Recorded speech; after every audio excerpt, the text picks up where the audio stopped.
Jelang pemilu, Presiden Jokowi disibukkan dengan bagi-bagi bansos di Jawa Tengah. Pengamat politik menilai bagi-bagi bansos oleh Jokowi akan erat kaitannya dengan dukungan ke paslon tertentu.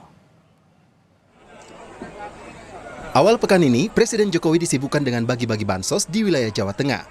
Tak hanya bantuan beras 10 kg, tetapi juga terakhir bantuan langsung tunai dampak El Nino sebesar Rp200.000 per bulan. Senin kemarin, Jokowi menyalurkan bantuan pangan beras cadangan kepada keluarga penerima manfaat di lapangan Klumpit, Kota Salatiga.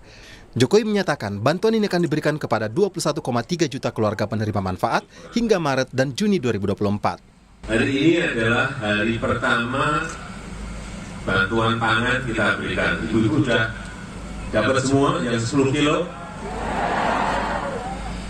Sudah? Yang kemarin Desember sudah? Oh ini enggak. Ini ada yang baru. Karena memang ada pengajuan yang baru. Karena ini sudah dimulai di September, Oktober, November, Desember.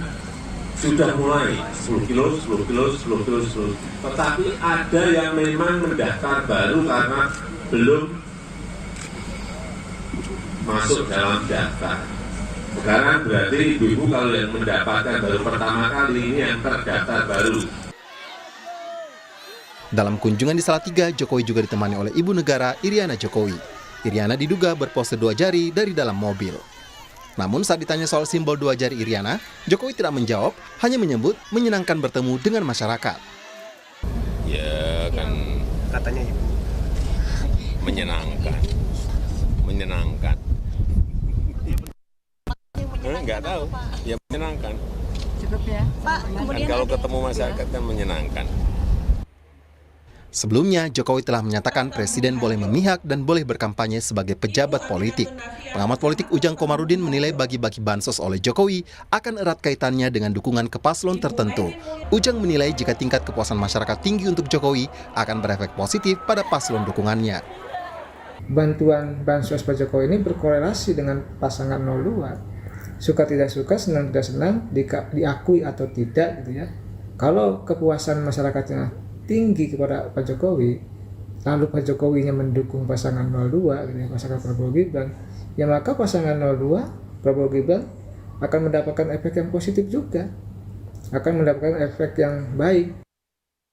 Sepanjang tahun 2024, pemerintah menggelontorkan sejumlah bantuan sosial. Di antaranya bantuan langsung tunai El Nino yang diberikan kepada 18,8 juta keluarga dengan nilai bantuan Rp200.000 per bulan.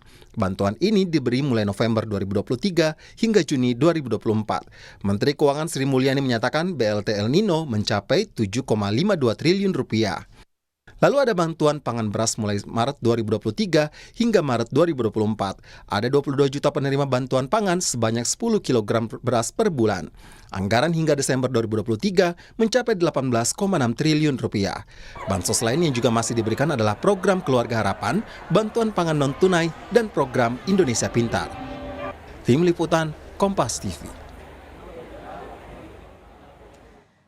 Saudara, bagi-bagi bansos yang gencar dilakukan Jokowi jelang pemilu dinilai rawan politisasi. Kita akan bahas bersama tenaga ahli utama KSP, Yohanes Joko, dan juga pengamat politik Ikrar Nusa Bakti. Selamat malam Bapak-Bapak.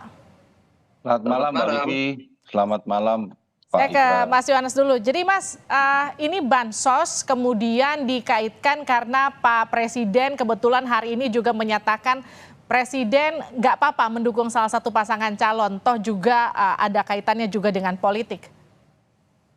Nggak ada kaitannya Mbak kalau menurut kami Mbak, karena kalau terkait dengan bansos ini kan program yang sudah direncanakan jauh-jauh hari, bahkan setahun sebelumnya begitu, jauh sebelum dari adanya gonjang-ganjing euforia menjelang pemilu 2024. Dan memang bansos ini kan kalau kita lihat datanya sendiri juga disusun juga sudah jauh-jauh hari begitu, penentuan siapa penerima dan siapa yang berhak itu juga sudah ada aturan-aturannya sendiri begitu. bansos ini kan sebenarnya salah satunya yang ingin apa diberikan kepada masyarakat itu karena memang hari ini masyarakat itu kan mendapatkan apa tekanan gitu Mbak, masyarakat Oke. terutama menengah bawah karena fenomena kenaikan harga, karena situasi geopolitik dan juga karena memang apa dampak dari El Nino yang kemarin terjadi gitu karena maka kenaikan harga pangan tinggi. Jadi kalau disambung-sambungkan ya itu kan bisa-bisanya framing media atau framing bahwa teman-teman lah begitu atau teman-teman yang melihat sesuai kepentingannya masing-masing. Mas Tetapi Yohanes. tetapi gini Mbak, yang ingin kami tegaskan, kalau kami di kantor staf presiden itu secara jelas dan tegas Bapak Kepala Staf Presiden itu meminta kami untuk melakukan pengawalan dan pengawasan secara clear terhadap Oke. berbagai program-program itu agar program itu bisa betul-betul diterima dan dirasakan oleh masyarakat yang berhak. Baik. Ini kan karena memang waktunya beririsan dengan waktu pemilu, di mana juga ada anak presiden yang ikut berkontestasi di sana, Mas Yohanes. Yang juga kemudian sempat dikemukakan salah satu politisi dari PKS, Pak Mardhani, saat itu menampilkan gambar bansos beberapa waktu yang lalu dibagikan. Itu kemudian ada tulisan bantuan presiden. Apakah kemudian ini bisa dipisahkan antara kepentingan pemilu, di mana ada kepentingan politik yang mungkin saja terbawa, di sana ada nama anak presiden, ataupun memang ini memang bansos dari negara begitu?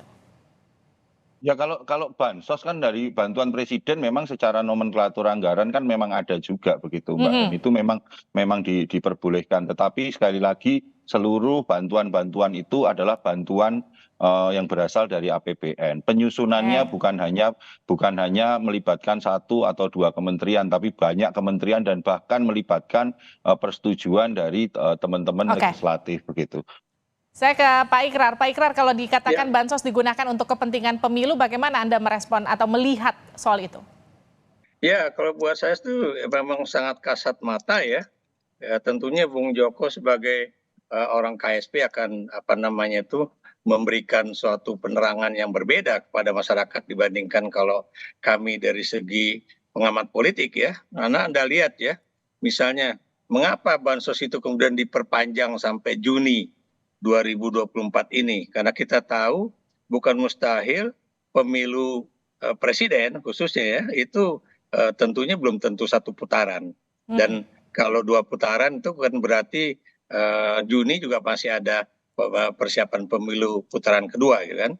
Dan kemudian kalau kita lihat juga dari persepsi pemerintah ya, kalau kita lihat dari pemerintah, mengapa kemudian yang muncul di dalam pembagian bansos-bansos itu bukan Menteri Sosial ya, dan daftar yang diberikan kepada masyarakat itu bukan daftar dari Kementerian Sosial ya, karena kan tidak sedikit yang kemudian menduga bahwa daftarnya itu agak berbeda dengan daftar yang dimiliki oleh Kementerian Sosial. Dan kemudian kalau Anda lihat juga jumlah bantuannya ya, itu besar sekali ya, sampai negara mengeluarkan cadangan beras nasional ya, yang dimiliki oleh Bulog gitu kan. Kemudian kalau Anda lihat ya, ini juga bukan persoalan beras dan sembako semata plus BLT ya, tapi Anda tahu ya, di Jawa Tengah kemarin Presiden juga membagi-bagikan uang kepada kelompok-kelompok petani yang katanya merugi sebagai akibat dari perubahan iklim atau El Nino tersebut ya, yang Anda tahu besarannya itu antara 120 juta sampai 200 juta ya per kelompok tani. Dan kalau Anda jumlahkan misalnya ada berapa kelompok tani yang ada di Jawa Tengah, Jawa Timur, Jawa Barat, Banten, dan kemudian Lampung, misalnya Sulawesi Selatan, kemudian Sulawesi Utara maksud saya, Sumatera Utara dan sebagainya, itu nanti berapa akumulasi dana yang diberikan ya. Buat saya ini adalah penggunaan dana pemerintah untuk kampanye paslon tertentu. Dan jangan Anda lupa juga ya, itu ketika misalnya Menteri Koordinator Ekonomi Erlangga Hartarto dan juga Menteri Perdagangan membagi-bagikan bansos, itu beliau berdua langsung bilang ini dari Presiden ya, dan berterima kasih kepada Presiden. Dan juga Anda juga nanti harus memilih yang kira-kira akan menjadi penerus Presiden dan sebagainya. Saya langsung minta responnya Mas Yohanes, silahkan direspon Mas. Ya, kalau tadi yang pertama mengenai perpanjangan bansos dan segala macam, itu kan sebenarnya program yang sudah setahun sebelumnya, lalu RKP-nya itu sudah diputuskan di bulan November atau Oktober gitu. Jadi jauh sekali lagi, jauh dari apa perkiraan akan ada hiruk pikuk pilpres seperti hari ini begitu. Kalau yang terkait disampaikan mengenai Pak Erlangga bahwa ini harus mengucapkan terima kasih kepada presiden, ya menurut kami wajar gitu. Yang namanya pembantu presiden itu ikut mendiseminasi, ikut menginformasikan kepada masyarakat bahwa program bansos ini kan juga programnya apa kebijakan presiden. Kalau presiden tidak mengambil kebijakan itu, maka barang ini juga tidak ada begitu. Bahwa ini bagian dari keberlanjutan, ya siapapun yang akan apa melanjutkan pemerintahan ini harus dilihat bahwa ya ini harus dilanjutkan kalau memang ini baik begitu. Oke, Pak Ikrar, jadi gimana memisahkan bansos di katakanlah momen politik seperti ini yang memang sebetulnya ini bansos murni untuk masyarakat, nggak ada hubungannya dengan politik. Gimana misalnya? Iya, kalau tadi Bung Joko misalnya bahwa ini dipersiapkan jauh-jauh hari ya, 1 tahun 2 tahun itu bukan jauh hari ya, Bung Yohanes Joko ya, karena itu jangka pendek banget gitu kan. Dan kalau misalnya Presiden Jokowi udah mempersiapkan itu dari lama, ya memang dia tahu bahwa tahun 2024 ini adalah tahun politik, makanya jangan kaget kalau bantuan-bantuan sosial itu banyak banget dan juga ragamnya juga banyak banget dan melimpah. Anda bisa lihat aja ya kemarin di harian Kompas 2 hari yang lalu ya, itu kan ada foto bagaimana masyarakat itu menggendong beras 10 kilograman ya, dan kemudian juga sembako yang mereka tenteng gitu ya. Dan kalau saya lihat dari wajah-wajah mereka ya, itu sebetulnya saya lihat tidak semuanya wajah-wajah yang memang orang kesulitan untuk hidup keseharian mereka begitu. Dan Anda juga tahu ini yang kemudian bertentangan dengan pernyataan presiden sendiri yang mengatakan bahwa presiden itu boleh kampanye, menteri boleh kampanye asal jangan menggunakan fasilitas negara. Nah, pertanyaan saya, kalau presiden juga misalnya membagi-bagi bantuan sosial di Banten ya, seperti juga waktu itu saya pernah juga bicarakan dengan Bung Yohanes Joko ini, dengan latar belakang ada pasangan Prabowo Gibran, apakah itu kemudian tidak bisa diartikan sebagai kampanye politik ya? Dan di sini buat saya ya, ini lagi-lagi presiden menggunakan anggaran negara, lagi-lagi anggaran negara ya, itu untuk kepentingan politik pasangan paslon nomor 2. Dan buat saya ini benar-benar melanggar hukum kalau kita lihat dari sisi itu ya, karena benar ya, ini buat saya memang bukan apa istilahnya itu, bukan kampanye biasa, karena ini memang kampanye yang benar besar-besaran yang dilakukan oleh menteri dan juga presiden ya, untuk mendongkrak suara paslon nomor 2 supaya bisa menang 1 putaran begitu. Mas Yohanes, silakan dijawab terakhir. Yang mana ini, Mbak? Iya, barusan yang kemudian bagaimana memisahkan antara bansos ini yang kemudian rawan dipolitisasi dengan tadi penjelasan Prof. Ikrar bahwa ini kemudian dikait-kaitkan dengan kampanye untuk mendukung 02. Ya, kalau terkait hal itu kan sebenarnya sekarang ini kan mudah begitu, Mbak. Masyarakat kita juga sudah masyarakat yang cerdas dan kritis gitu. Kita sudah melaksanakan pilpres sudah sekian kali begitu, dan sekarang juga eranya era sosial media. Kalau memang ada pelanggaran atau kalau memang ada hal-hal yang memang bertentangan begitu, masyarakat kita ini akan dengan cepat kok, Mbak, mengambil respon. Mereka mempunyai caranya sendiri untuk melakukan counter terhadap hal-hal itu. Itulah yang kami percayai begitu, Mbak, bahwa apa yang dilakukan Bapak Presiden hari ini adalah satu upaya untuk mengurangi beban masyarakat di tengah situasi ketidakpastian global dan di tengah ketidakpastian iklim yang terjadi hari ini, sehingga beban masyarakat itu bisa berkurang begitu. Prof. Ikrar, terima kasih Pak Yohanes Joko juga sudah bergabung di Sapa Indonesia Malam. Sehat-sehat selalu. Terima kasih Mbak Livia.